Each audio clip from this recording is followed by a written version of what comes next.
Maggie, watch for the coach. I'll be upstairs. Oh, surely this is the day. Oh, Maggie, when he comes, ask him to wait in the hall.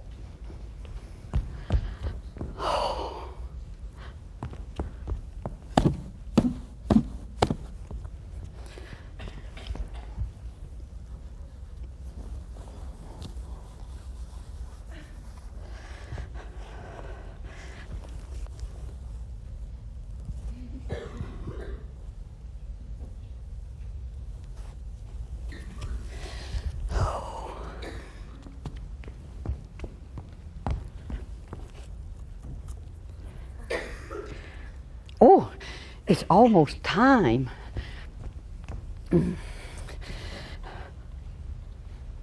I wonder how long he'll stay. What to say? Oh, Mr. Higginson, how is dear Mrs. Higginson? Oh, no. Good noon, Mr. Higginson. How is Mrs. Higginson? Oh, no. Oh,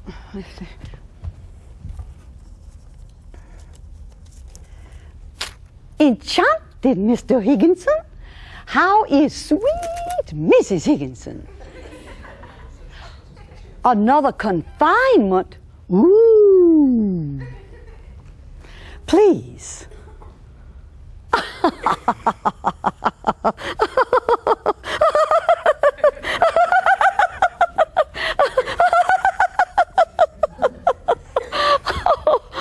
Oh, Mr. Higginson, how droll.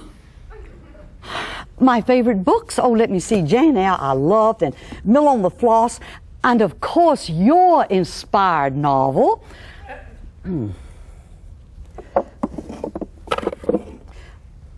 Malbone, how did you do it? A coach?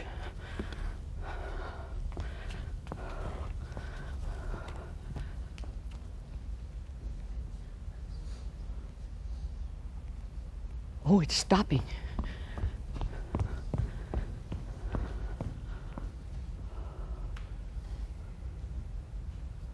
Oh, he's taller than I thought. And so imposing. Maggie, the door!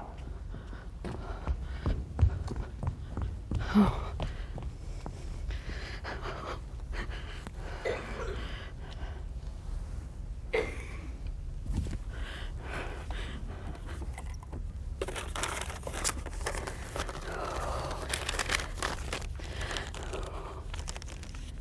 Courage, Emily.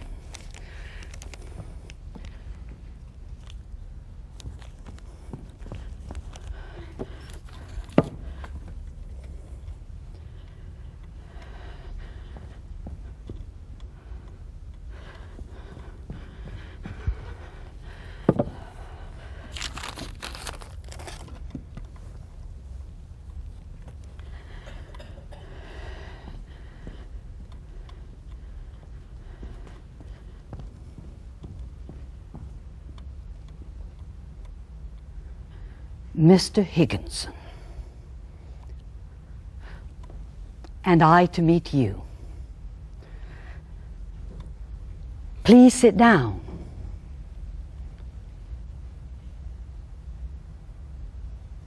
How long are you going to stay?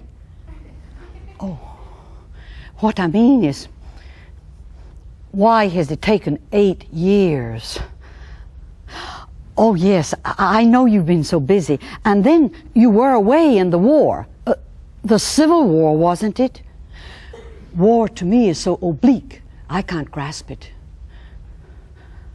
My wars are laid away in books. But now to the real purpose of your visit. I've been waiting to hear from your own lips what you're planning for my poems. I have them right here.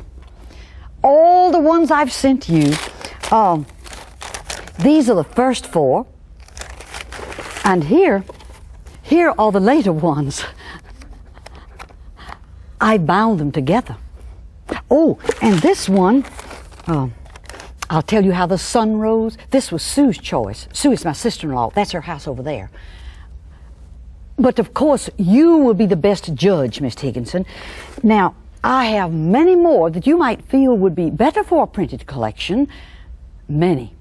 Oh, well over 1,000 you've never even read. Enough for several volumes, I should think. Oh, and I would prefer Morocco bound. Oh, dear Mr. Higginson, I'm not giving you a chance to say anything. But could you tell me how to grow? Or is it unconveyed, like melody or witchcraft? Well, no matter. Please feel free to choose the poems you think are best for a book. And as for publishers, I'll rely solely upon your judgment. After all, you are my preceptor.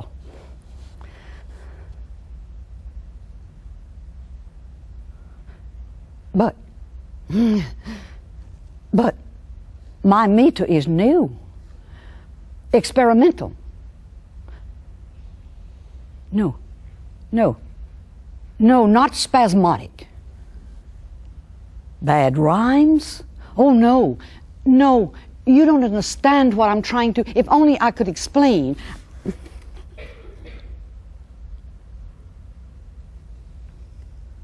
Uncontrolled? But Mr. Higginson, when I try to organize, my little force explodes. But surely a publisher will recognize,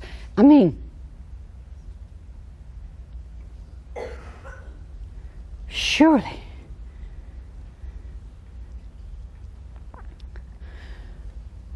A great hope fell. You heard no noise, the ruin was within. Oh, cunning wreck that told no tale and let no witness in, and not admitting of the wound until it grew so wide that all my life had entered it, and there were troughs beside.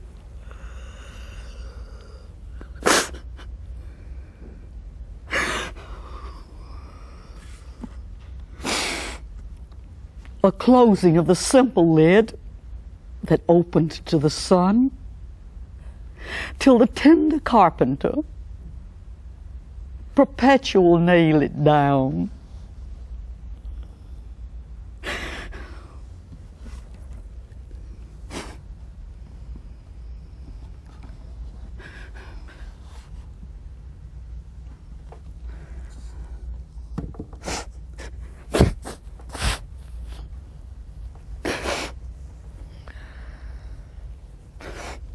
I still send him poems, but always I get the uneasy feeling they end up in some dusty drawer.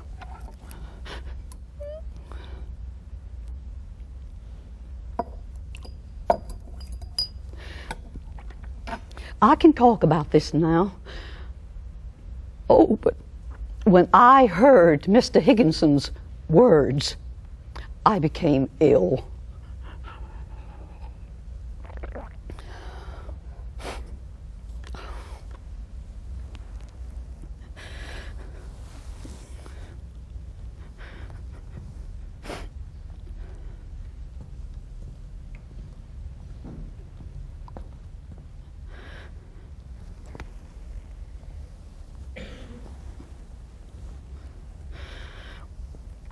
I understand that another poet met with the same disappointing reception from Mr. Higginson.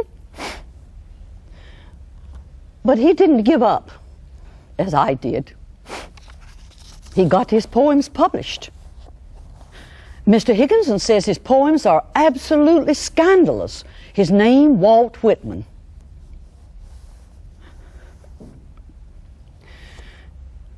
Success is counted sweetest by those who never succeed. To comprehend a nectar requires sorest need. Not one of all the purple host who took the flag today can tell the definition so clear of victory as he defeated, dying, on whose forbidden ear the distant strains of triumph burst, agonized and clear.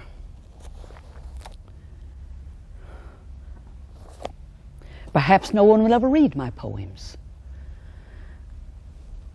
They seem to me like an undelivered letter, lost in transit.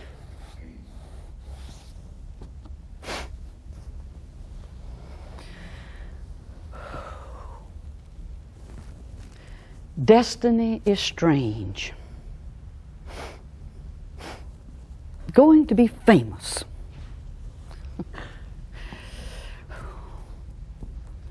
If fame belonged to me, I couldn't escape her. But like the bird I found on a bush at the foot of the garden, why sing, I said, since nobody hears? My business is to sing. And away it rose. My business is to sing. What difference does it make if no one listens? I can't stop for that. Well, just to have been made alive is so chief a thing, all else inevitably adds. I find the ecstasy in living.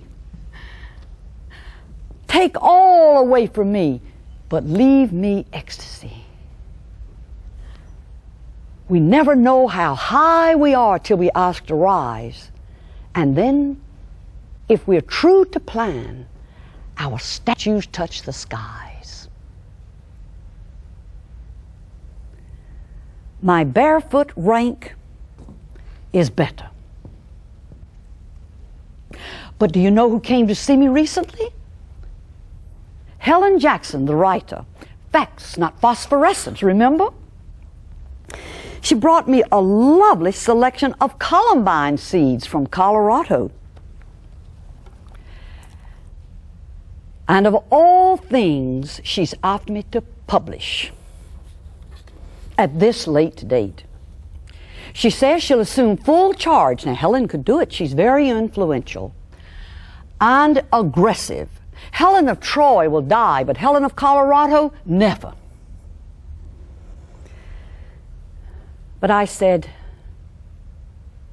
my meridian has passed. I told Helen that I would just as soon undress in public as give my poems to the world. To me, publication is the auction of the mind of man. I've reached that conclusion, and I'm at peace with it. It's not that I haven't had fame of sorts. One October, my rye and Indian bread won second prize at the cattle show. And in case you missed the newspapers, my heliotropes won honorable mention.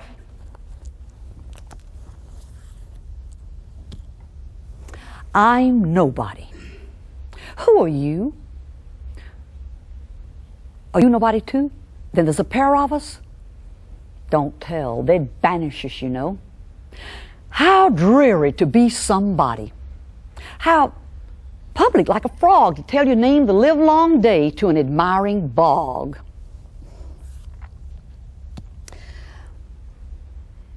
Vinny always said that my withdrawal into seclusion was only a happen.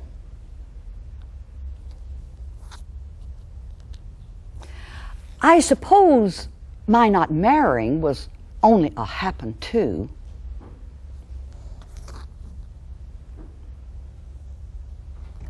I don't regret my aloneness. I accept the pattern of life as it came to me, or as I caused it to be.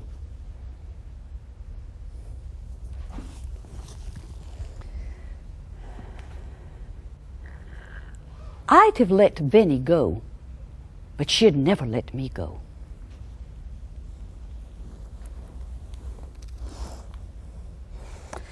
I'll never know why Vinny is so self-righteous. Austin is having an affair right now with, oh, I shouldn't tell you this. Oh, Well, he is with Professor Todd's wife, Mabel, and Benny doesn't object to that at all. In fact, she carries messages between them in her sewing basket. Oh, she acts like a middle-aged Cupid. Oh, I'll never get over Benny. And even though she says she's sorry, you know, she turns right around and does the same thing again. Last year, when Judge Otis P. Lloyd proposed to me just because he was 18 years older than I, Benny went absolutely mad. She acted as if it was the end of the world. Of course, she changed the tune when he died in March.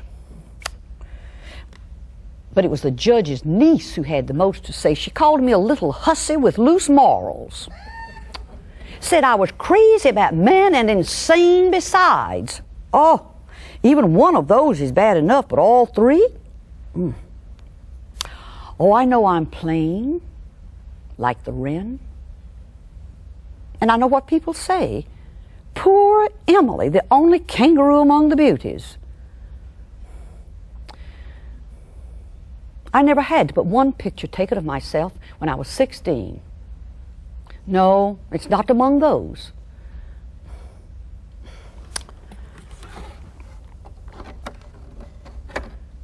This daguerreotype. Plain. Now there's a word not to lift your hat to. Oh, you see this neck ribbon? That's Benny's touch. She made it. But I'll have you know, plain or not, I had more than one suitor, and they were all married. And older than I, but there was really only one. Only one. It was in Philadelphia years ago that I first saw Charles Wadsworth. I was 24. Oh, I hadn't meant to tell you this.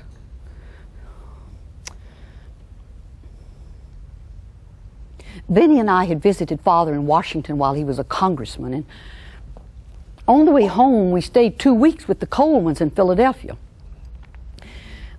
We attended the Presbyterian church where Mr. Wadsworth was a minister. When I first laid eyes on him that Sunday morning, it was as if heaven's own lightning struck me.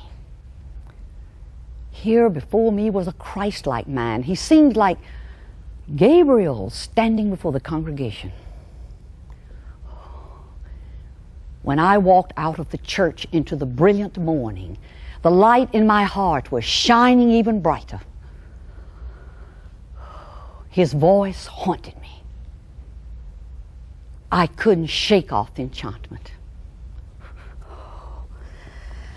Even after I returned to Amherst, I wrote to him.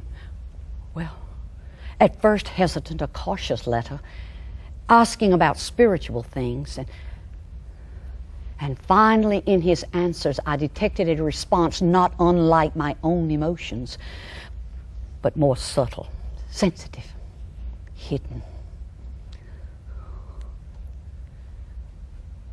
It's an exquisite experience to love someone in a bodiless way, like fleshless lovers forever one.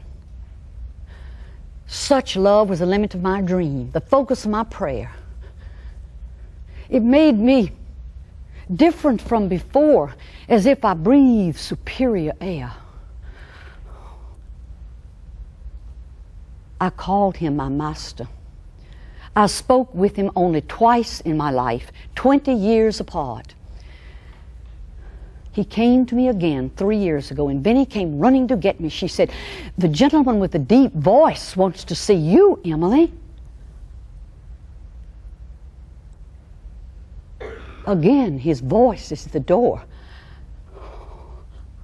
I feel the old degree. I hear him ask the servant for such an one as me. I take a flower as I go, my face to justify. He never saw me in this life. I might surprise his eye. I cross the hall with mingled steps. I silent pass the door. I look on all this world contains, just His face, nothing more.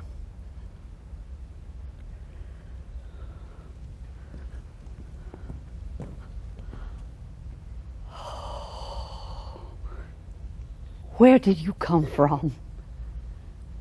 Oh, the pulpit to the train. But why didn't you tell me you were coming, so I could have it to hope for? Oh, then you didn't know yourself. You just came.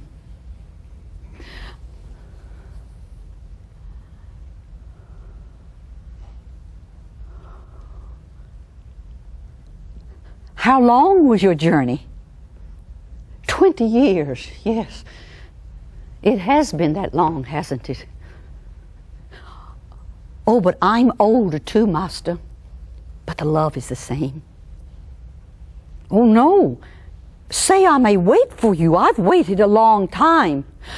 Oh, but I can wait more, till my hazel hair is dappled and you carry the cane.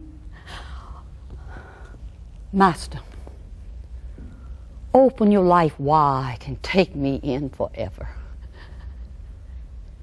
And I will be your best little girl. Nobody else will see me but you. But that's enough. I shall not want any more.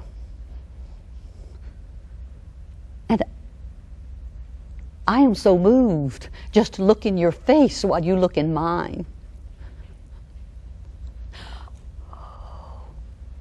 I'm sorry. I know I cannot live with you. It would be life. But we must keep apart, you there, I here. So doors apart, which oceans are. And that pale sustenance, despair. Oh, thank you.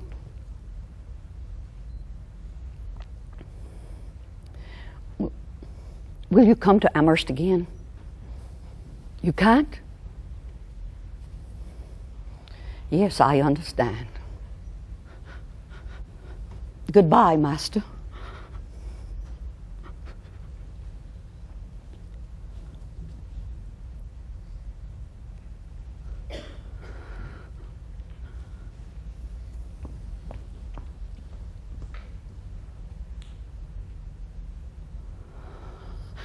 Oh, it's easier to look behind at a pain than to see it coming. When the best is gone, I know that other things are not of consequence. The heart wants what it wants, or else it does not care. Last year in April, my master died. Will there really be a morning? Is there such a thing as day? Could I see it from the mountains if I were as tall as they? Has it feet like water lilies? Has it feathers like a bird? Is it brought from famous countries of which I have never heard? Oh, some scholar, some sailor, some wise man from the skies, please to tell a little pilgrim where the place called morning lies. Oh God, hast thou no arm for me?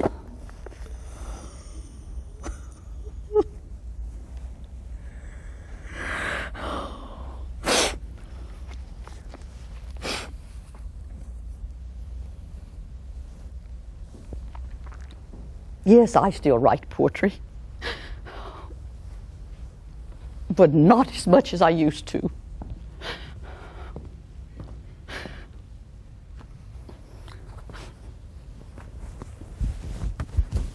There's so few listeners, and those who should be the best listeners, like Mr. Higginson, are deaf.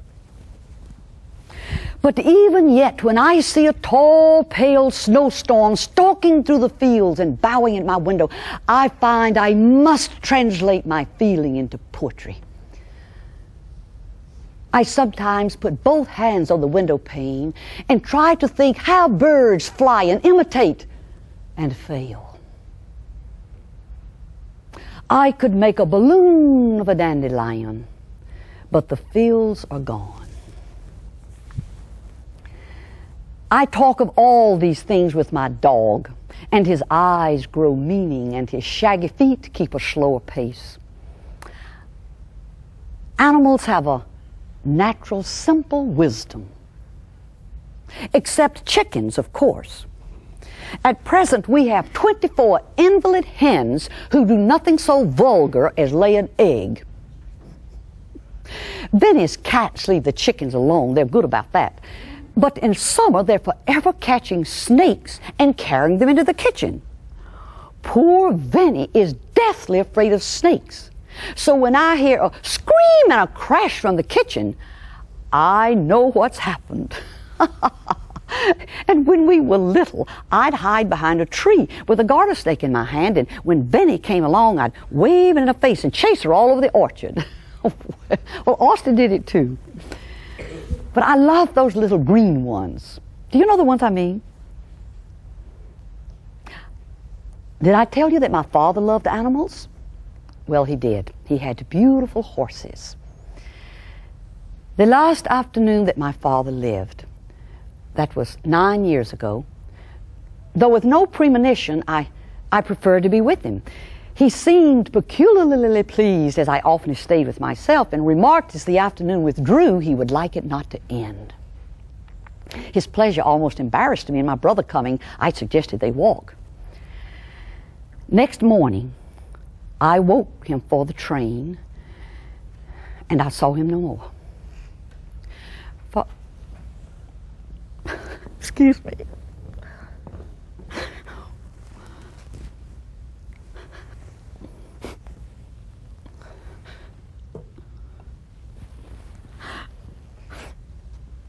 Father doesn't live with us now.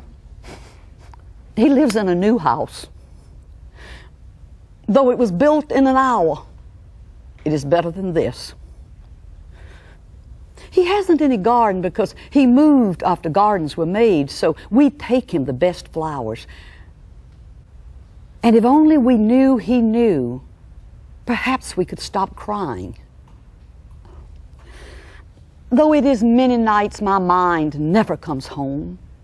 At the funeral, Austin leaned over the coffin and kissed Father's forehead and said, "There, Father, I never dared do that while you were living." Oh.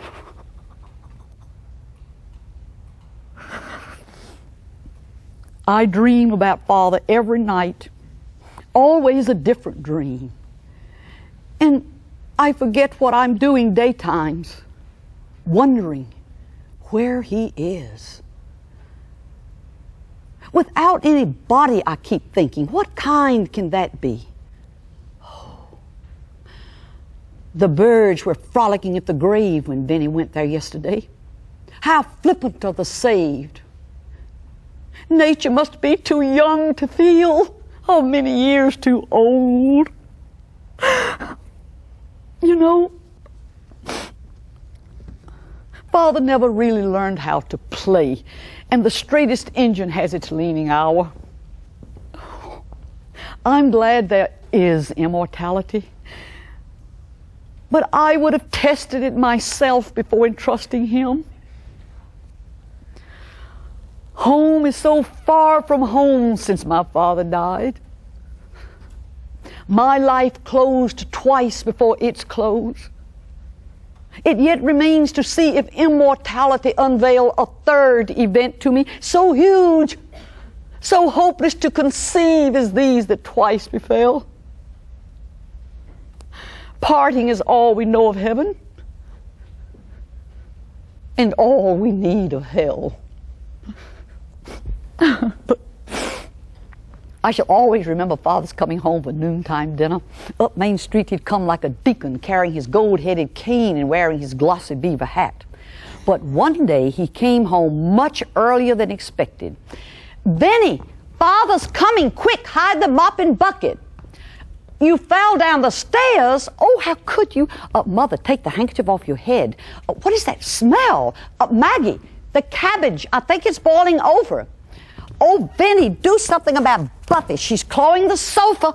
Buffy, get out of Father's chair. Scat. Buffy, what did you do with Father's newspaper? He's here." "No, it's not by his chair." "Oh, I can't find it. Oh, damn, where is it?" "Oh, I found it. It was in your sewing basket." "Shh, he's at the door." Shh. "Good noon, Father. Do you have a fine morning at the office?" "I'm sorry." "Oh, very quiet here. A peaceful, restful morning, wasn't it, Mother?" "Benny limping?" "I had noticed. Awful smell." "I don't smell anything." "Your spectacles?" "You're wearing them, Father." "Oh, your newspaper. Yes, I have it. It's right here." "Wrinkled?" "Well, speak to Benny. It's Buffy's fault." "Excuse me." "Maggie says it's ready. Your favorite, Father, corned beef and cabbage." You see, pandemonium. But now, the house is so quiet, so lonely, with just Benny and me. A year after Father died, Mother had a stroke in her room. She never walked again. Mother's dying almost stunned my spirit. She slipped from our fingers like a flake gathered by the wind, and is now part of the drift called the infinite. This was the way she died, and when her breath was done, took up her simple wardrobe and started for the sun. Her little figure at the gate the angels must have spied, since I could never find her upon the mortal side. You see, we were never intimate as mother and children while she was our mother, but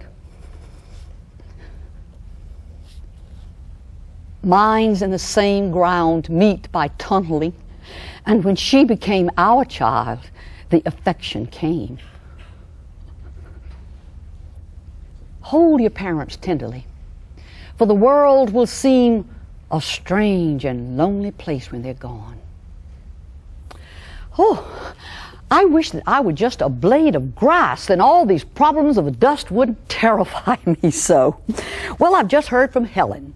She's in California, and Helen says the sun shines there all the time and there's bougainvillea everywhere. And I've just had a lovely letter from Samuel Bowles and his wife Mary. They're in Europe, and they enclosed these wonderful stereopticon pictures. Oh, let me show you this. Now, isn't this a lovely thing? Benny gave it to me last Christmas. They're all the rage. This is the Mona Lisa.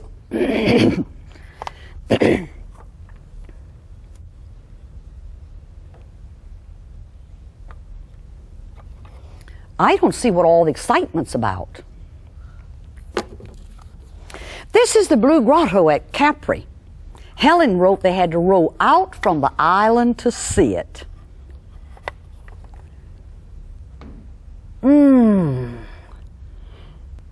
Oh, everyone is somewhere but Emily. Emily is here, always here. I never saw a moor. I never saw the sea. Yet know I how the heather looks and what a wave, no, what a billow must be. I never spoke with God, nor visited in heaven, yet certain am I of the spot as if the chart were given. A little boy ran away from Amherst a few days ago, and when asked where he was going, he replied, Vermont or Asia. What a smart little boy. I told Benny that I wanted to run away too. I rise because the sun shines and sleep is over with. I brush my hair and I dress myself and wonder what I am and who has made me so. But all the children, thank God for that. They keep my imagination alive and keen. Austin and Sue gave me a niece and 2 nephews. Ned and Martha are the oldest, and little Gilbert was born when Ned was 14.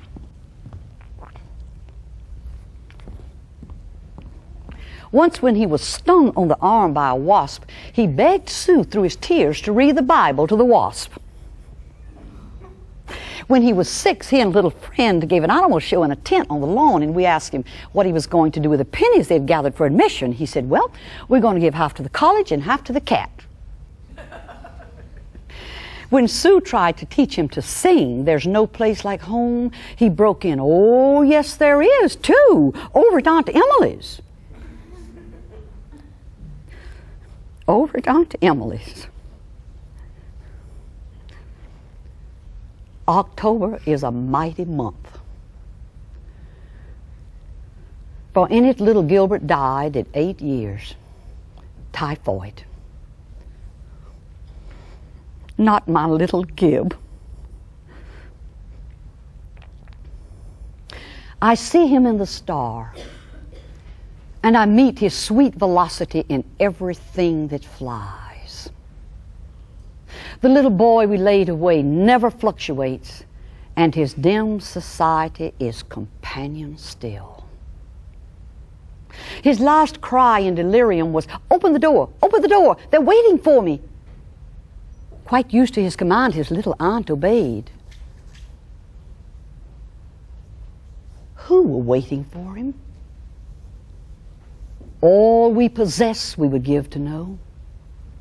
All this and more, though is there more, dear friends, more than love and death? Tell me its name.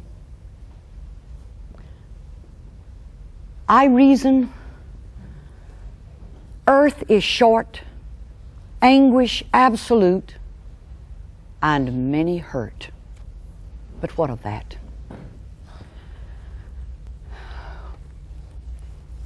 I reason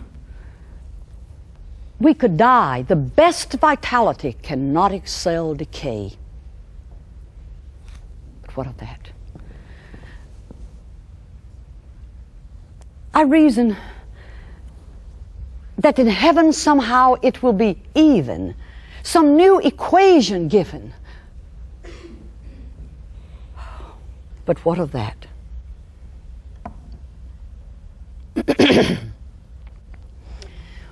Well, I've had a curious winter, very swift, sometimes sober. I haven't felt well much, that's all. But now spring has come, and the lawn is full of south, and the otis tangle. And did you hear today for the first the river in the tree? Spring is a happiness so beautiful, so unique, so unexpected. I don't know what to do with my heart. I dare not take it, I dare not leave it. Well, what do you advise? 8 Saturday noons ago, I was making my black cake when I saw a great darkness coming, and I knew no more till late at night. I woke to find Austin and Sue and a strange physician, a Dr. Bigelow, bending over me. I supposed I had died or was dying. All was so kind and hallowed. But I had fainted and lain unconscious for the first time in my life. Now, what flower did Austin plant on little Gilbert's grave? Oh, yes, lilies of the valley. On father's and mother's, it was damson hawthorn. I remember.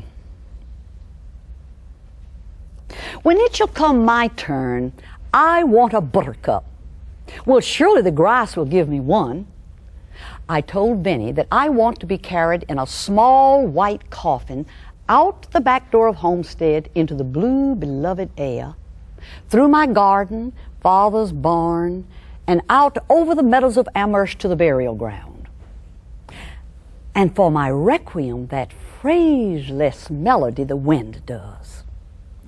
My earliest friend wrote me the week before he died, if I live, I will go to Amherst. If I die, I certainly will. Democratic death. Life is short, isn't it? When one is done, I wonder, is there not another? And then, if God is willing, perhaps we're neighbors again. The name they dropped upon my face with water in the country church, Emily Elizabeth, is finished using now. And they can put it with my dolls, my childhood, and the string of spools I finished threading. Because I could not stop for death, he kindly stopped for me. The carriage held but just ourselves and immortality. We passed the school where children played, their lessons scarcely done. We passed the fading fields of grain. We passed the setting sun. We paused before a house that seemed a swelling of the ground. The roof was scarcely visible, the cornice but a mound. Since then 'tis centuries, but each feels shorter than the day I first surmised the horses' heads were toward eternity.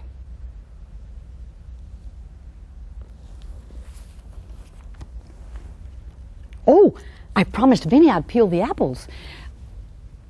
But one thing more.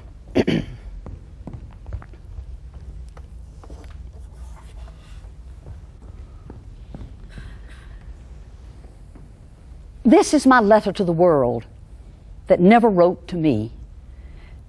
The simple news that nature told with tender majesty. Her message is committed to hands I cannot see. For love of her sweet countrymen, judge tenderly of me.